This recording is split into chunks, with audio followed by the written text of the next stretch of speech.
ಅಕ್ರಮವಾಗಿ ಕಸಾಯಿಖಾನೆಗೆ ಗೋವುಗಳ ಚರ್ಮ ರಫ್ತಾಗ್ತಾ ಇತ್ತಂತೆ.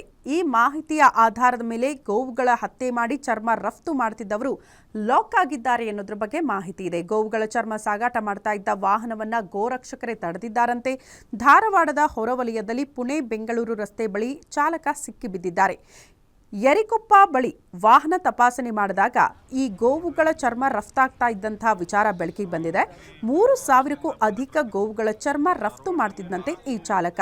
ಧಾರವಾಡ ಗ್ರಾಮೀಣ ಠಾಣೆಗೆ ಹೋಗಿ ಗೋರಕ್ಷಕರು ದೂರು ಕೊಟ್ಟಿದ್ದಾರೆ. ಇರ್ಫಾನ್ ಅನ್ನುವ ಚಾಲಕನ ವಿರುದ್ಧ ಈಗ ಪ್ರಕರಣ ಕೂಡ ದಾಖಲಾಗಿದೆ. ಮೀರಜ್ನಿಂದ ತಮಿಳುನಾಡಿಗೆ ಗೋವುಗಳ ಚರ್ಮ ರಫ್ತು ಮಾಡ್ತಿದ್ದಂತೆ ಚಾಲಕ. ಧಾರವಾಡ ಕಸಾಯಿಖಾನೆಯಿಂದಲೂ ಸಹ ಚರ್ಮ ಪಡೆದು ರವಾನೆ ಆಗ್ತಾ ಇತ್ತು. ಸಾವಿರಾರು ಹಸುಗಳ ಮಾರಣ ಹೋಮ ನಡೆದು ಹೋಗಿದೆ ಅಂತ ಗೋರಕ್ಷಕರು ಗಂಭೀರ ಆರೋಪ ಮಾಡುತ್ತಿದ್ದಾರೆ.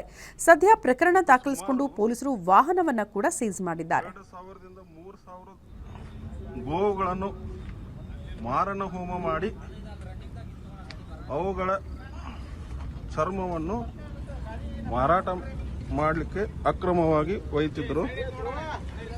ನೋಡ್ರಿ ಎಷ್ಟು ಚರ್ಮಗಳು ನೋಡ್ರಿ, ಎಲ್ಲ ಆಕಳದ್ದು, ಎಲ್ಲ ಗೋವುಗಳು.